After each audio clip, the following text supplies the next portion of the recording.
Okay, welcome. My name is Suzanne, and I am your host for BeautyCult's Beauty Babble session. We're going to get started right away on today's topic.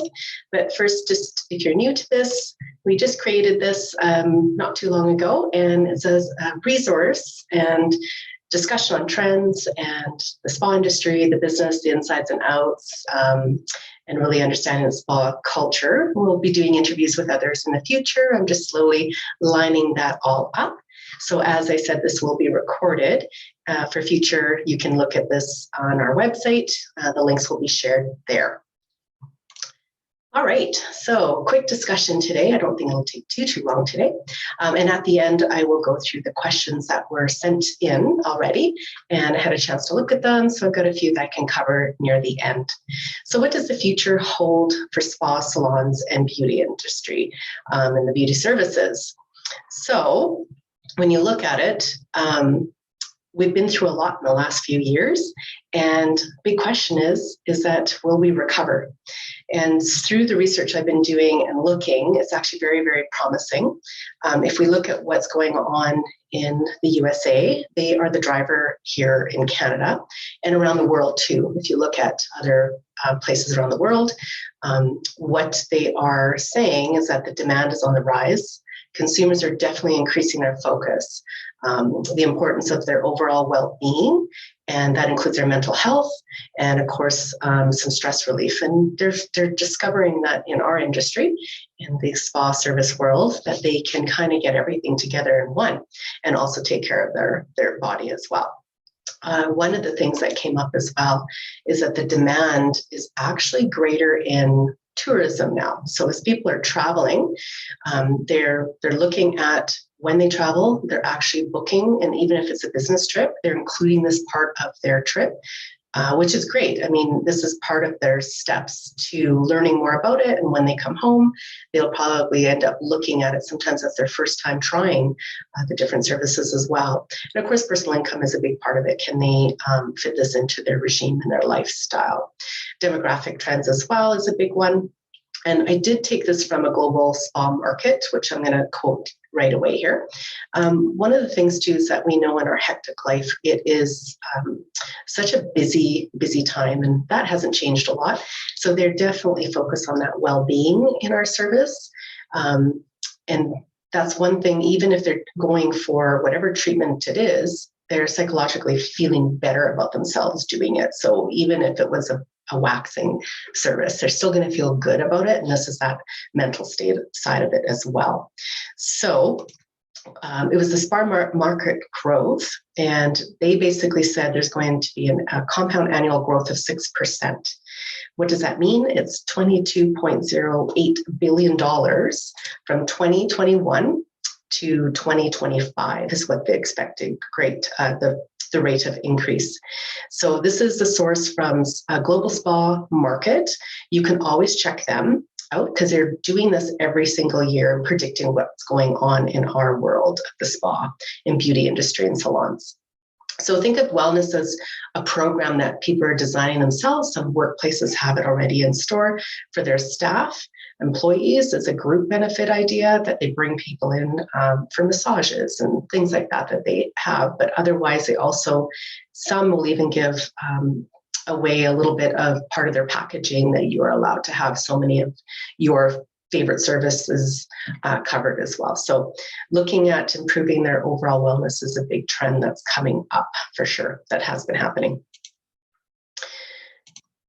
So when I talked about the tourism side, just remember that if they're indulging on that tourism side, the wellness side of it, that will have that ripple effect onto us as well in this industry. So they're looking at resetting, like I said, their physical, spiritual, psychological, everything about themselves, and making sure they have time. That work-life balance has been a big key.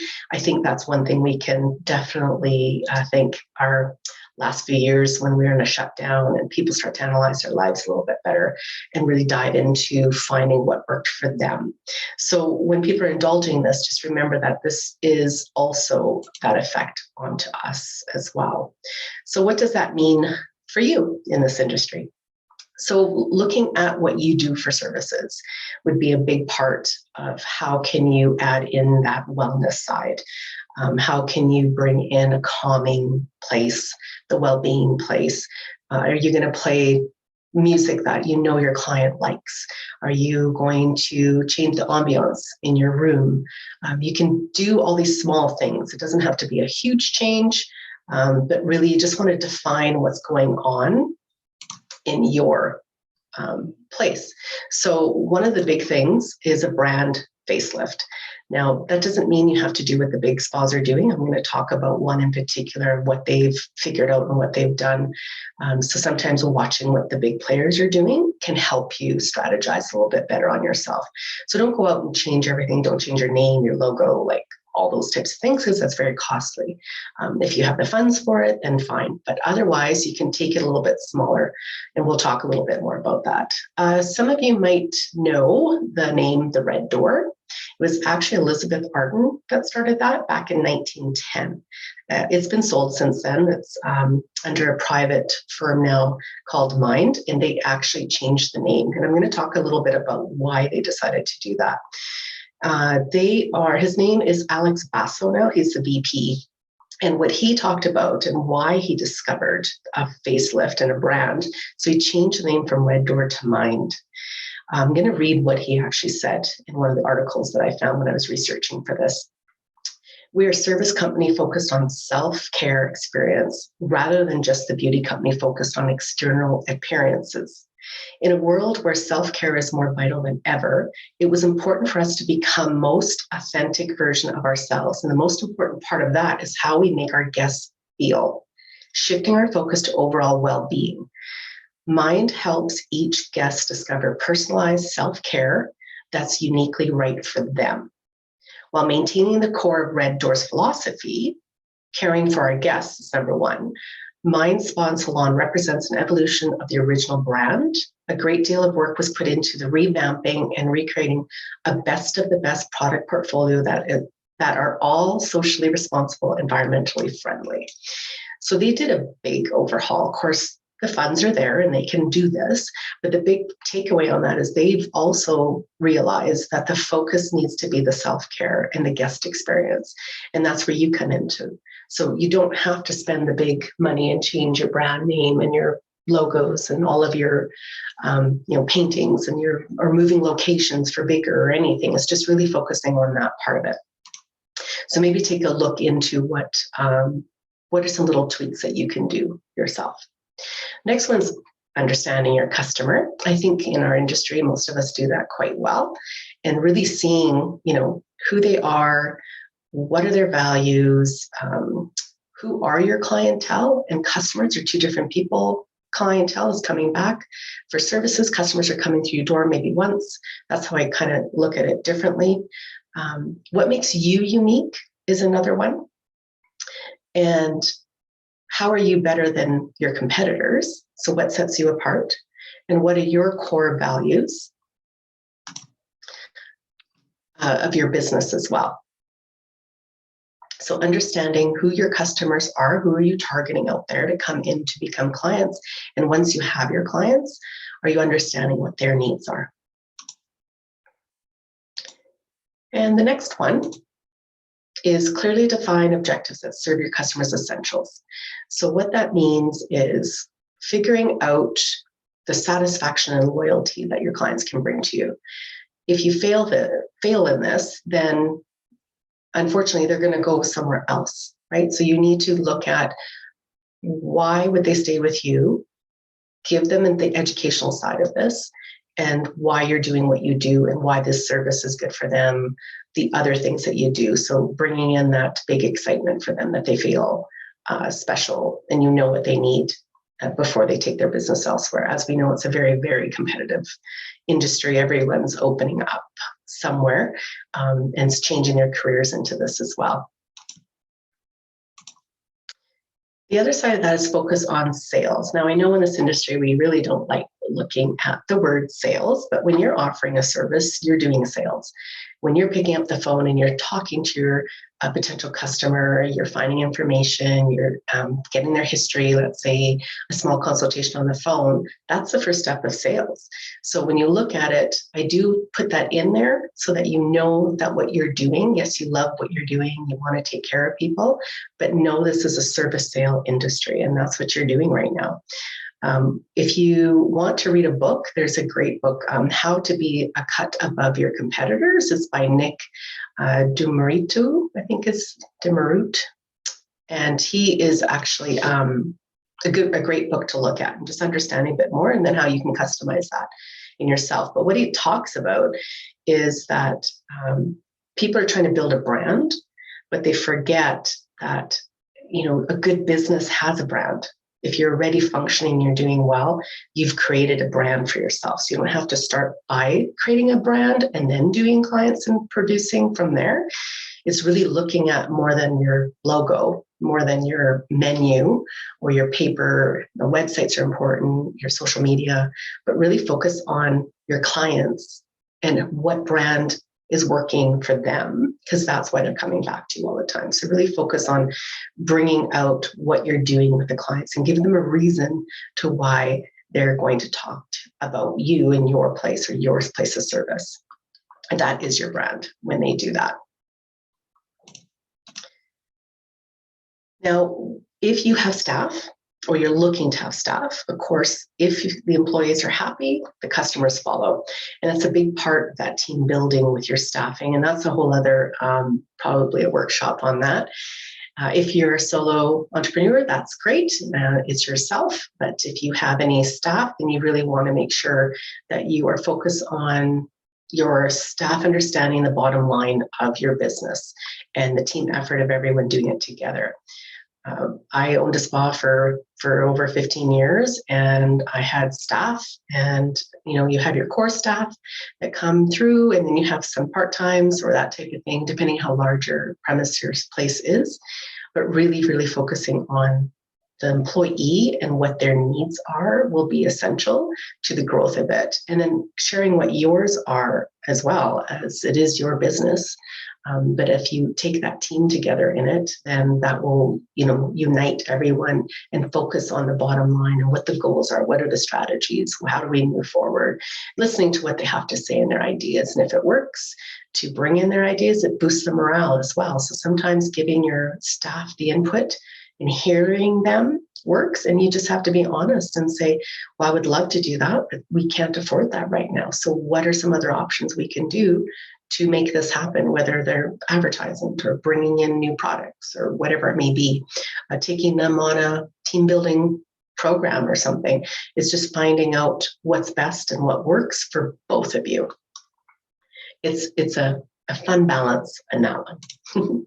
Additional things that you would want to consider. So, we can think, again, our COVID times, most have been, top tier service and cleaning in this industry, but it did heighten our sanitation process.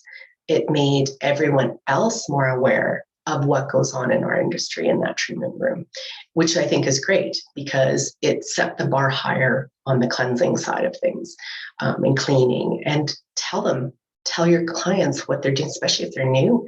So I just want to share with you our process here of how we clean. Most people aren't going to ask, but they're watching and they're looking. Not many people are going to say anything, but you do know that most of them are going to notice something around and what you're doing and how you do it. So it's really good to share that. And again, like I said, the public side of this is a hyper awareness of cleanliness and how are you disinfecting everything and keeping them safe and your staff safe, right? Technology changed as well. A lot of people, well, I shouldn't say it changed, more people got involved with it. For example, Zoom meetings, things like that. It's a great way to check in with your customers. If this way you can still see face-to-face. Phone calls fine too, but sometimes preliminary consultations can be done, or they live out of town or they're far away and they can't come in to the premise. You might want to consider bringing technology into your place of business so that you can have more touch points and check-ins with your customers. Keep in mind, I mean, the most important, I guess, preferred is in person. So always offer that first. But if you do need to check in with them because like they're out of town or they drive quite far to come see you or they're very busy lifestyle, offer them a check-in that way. It's amazing what they'll appreciate, that kind of wow that you're doing for them, really taking care of them. Optimizing their internal health. So a lot of people are looking at what they're doing internally with their own health. So what does that mean for you? Well, you need to know what they're taking. What medications are they taking? Have they changed their food? Are they changing their diet? Have they changed their regimes of what they're doing? Because if they're looking at boosting their immune systems, fighting inflammation of their body, exercising again, it can change their skin. It can change their hair, nails, and skin, right? Because it's focusing on the inside. And there are some medications out there, even herbal side, that you cannot mix with essential oils or botanicals. So if you're using skincare or foot care, hand care, things like that, body care products, some of them are botanicals. So you need to know if there's any interference with what they're taking. So please make sure you're doing your consultations and asking them, and tell them why you're asking these private questions, because you want to know. If they're taking things they're seeing a herbologist or a naturopath, things like that, and you're using skincare, it can create an effect on their skin. So just keep that in mind. Ask those quick questions. They're important. And don't be scared to take your phone and Google it. Say, do you know what the adverse effects of this is? Would there be any issues? Say, well, you know what, I'm going to Google that. Right? So you're going to take your phone and you're going to pull it up and you're going to find out the information to say, I really want to make sure there's not going to be any problems, any contraindications with the products we're using today in your service. The other thing is the rise of at-home beauty treatments. And again, we can thank that for the closure, which is okay. It's a good thing. But I'm going to ask you, why? Have you gone on Google or Amazon or Pinterest, anything like that? They're promoting this for them to do this at home. So I'm asking, why are they buying it from Walmart and Amazon? Why aren't they buying it from you? Why aren't you bringing this in? Because then what you can do is help them understand how to use the tools and to best support their treatment services. So if you're doing a lifting treatment and you want to give them the light therapy, there's so many affordable handheld technology devices that they can use and better support their treatments. They're going to get even more from it. It's like someone seeing a personal trainer. They're going to go home and do the program. So think of yourself that way. They're going to come see you for that initial training session, right? And come see you for your service. You're going to send them home with homework and what to do to better it. So think of it that way. It's a great way. And yes, some of the products and tools out there that they have, they're not going to be as strong as what we can offer in our treatment room. And you just want to explain that. It's for safety reasons for them, but it definitely can help them for sure, right? And it actually betters you. So it's a great way of an educational side of things for them. If you take the time to do it. And if you're not sure how to do that, when you're purchasing your product, you just need to let us know. Okay. All right. Just a quick review. So those were the last 4 points that we talked about. So that brand facelift, strategies for success. So just take a look, keep it small, keep it simple.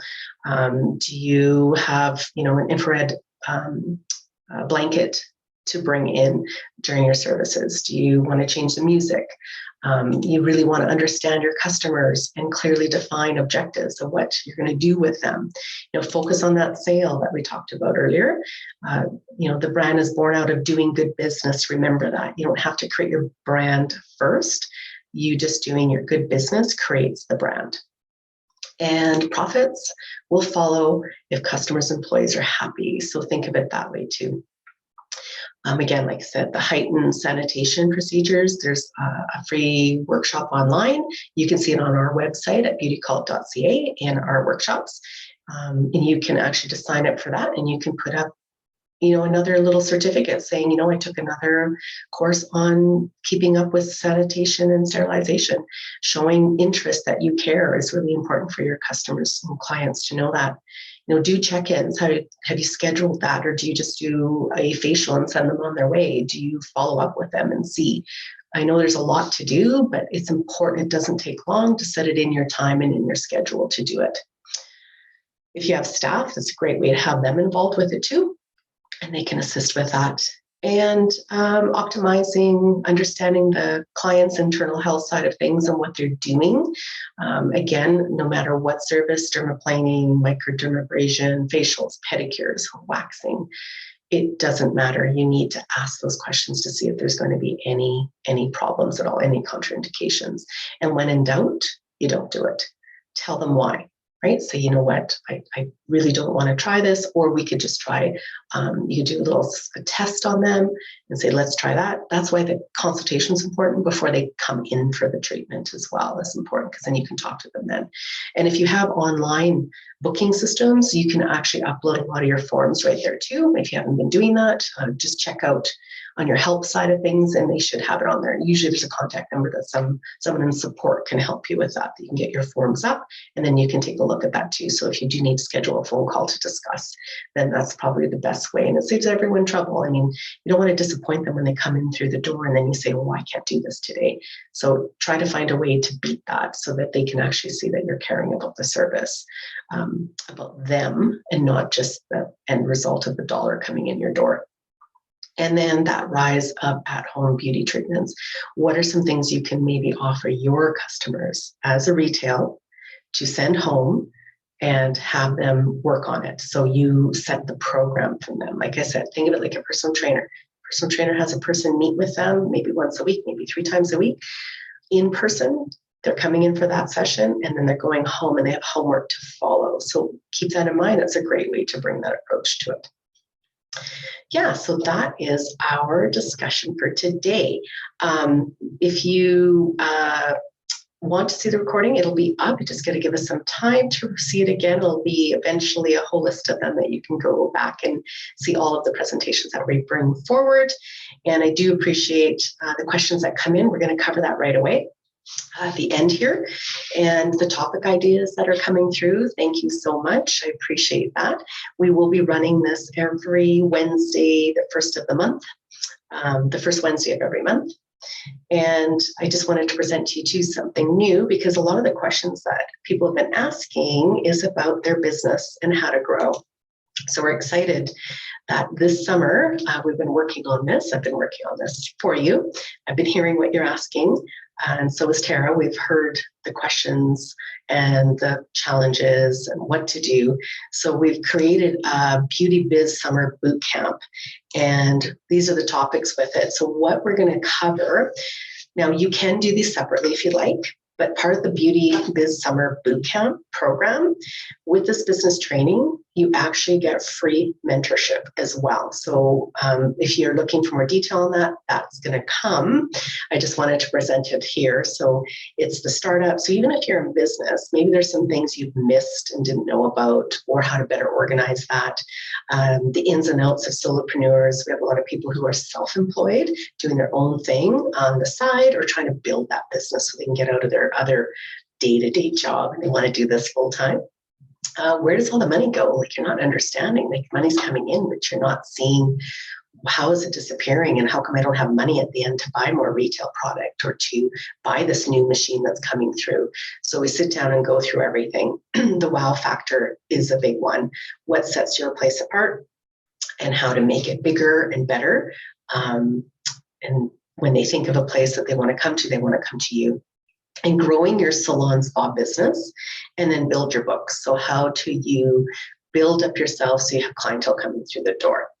More details are on our website to each of the course separately. But with this, like I said, the summer boot camp, how this will work, the Beauty Biz Summer Boot Camp is free mentorship. So every week we'll meet. via Zoom. And so it doesn't matter where you are. And we sit and discuss your business privately. So even if there's a group of people taking this class, this program all summer, we meet with the theory side of it. I give you some detailed things to work on your business. And then we discuss every week. I'll make the time for each one of you. And that part is free. So it's free mentorship with this program. So if you're looking for more information, you can always contact me directly, or next time if you happen to be here, pop in and we can chat about it. Okay, so watch for that. It will be coming out in an email very soon. So it'll be starting July. Moving on, so we're pretty excited about that one. Questions that came through. So thank you again for submitting them. There's many of them, and I'm trying to go down the list so I get everything that's been coming on since day one. One of the questions we had was benefits of having more than one facial. Now, that was elaborated. So I'm thinking what they're asking for is, why would you have more than one type of facial if you have a product line? So it's really, again, finding your niche, your edge of your business and what sets it apart.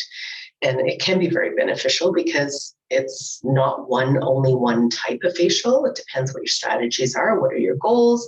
If you look at, you could be, your population of age could be different, demographic different, skin different, environmentally different, genetically different.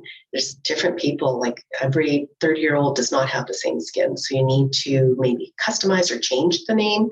And add a few things, because people, yes, you got to be creative and come up with some fun names sometimes, but that's part of the fun of it too. And sometimes you can even involve your staff. If you don't have staff, then involve your clients with it, right? With a growing percentage of medi-spas opening, how do the natural holistic options stay competitive? Well, after today's presentation, I think that's quite self-efficient. As we discussed, this is what people are looking for. They're looking for self-care. They're looking for the wellness side of this. They're not looking for the medical side as much as they are looking for this side of things. So if you can put that all together in one little pretty basket of service for them and create that for them, that environment, right down to their first meeting with you, whether it's virtual or on the phone, when they first come through the door, how do you set up the room? What's the ambiance of the room? Is it quiet? Is it, find out, like, they're super busy people and they know, I just can't wait for this, even though it's a bikini wax. It's like, you know what, maybe don't rush into it. Give them a minute to just lie there for a moment. And so, I'm just going to give you a couple of minutes. Just take your time, listen to the music. I'll be back in a few minutes. If you can spare the few minutes, it will be a big, big thing for them. So hopefully that helps on that question. And is nose waxing safe? And do we need a certificate for insurance for this if we already have basic waxing certificates? So I would recommend contacting your insurance company anytime you have a change in your service. You want to make sure that it's covered. More than likely, you don't need that, depending on if you're living in the United States, your state itself might have regulations. Here in Canada, you don't have to have just your waxing certificate. Maybe take a workshop on it if you've never done one before. It's quite simple to do. One thing to keep in mind, I know around the world they do it a little differently, but you don't want to take the wax stick and put it right up the nose. Okay, you just want to close the nose and rub it into the inside, because you only want kind of what's coming out on the ends and the ears as well, because those little hairs way up there are actually protecting your body, because it's actually an opening into your body. And same with the ears. So you don't want to have an infection happening, any bacterial infections. So removing all the hair is not advised for sure. And if you have more questions about that, if you carry the Darine wax with us, feel free to give us a call and we can even do a demo for you as well. All right. So that is our presentation today. I want to thank you very much for coming. I was trying to keep this one within a half an hour because I know you're very busy people. And again, please reach out anytime if you need anything. Thanks for joining me.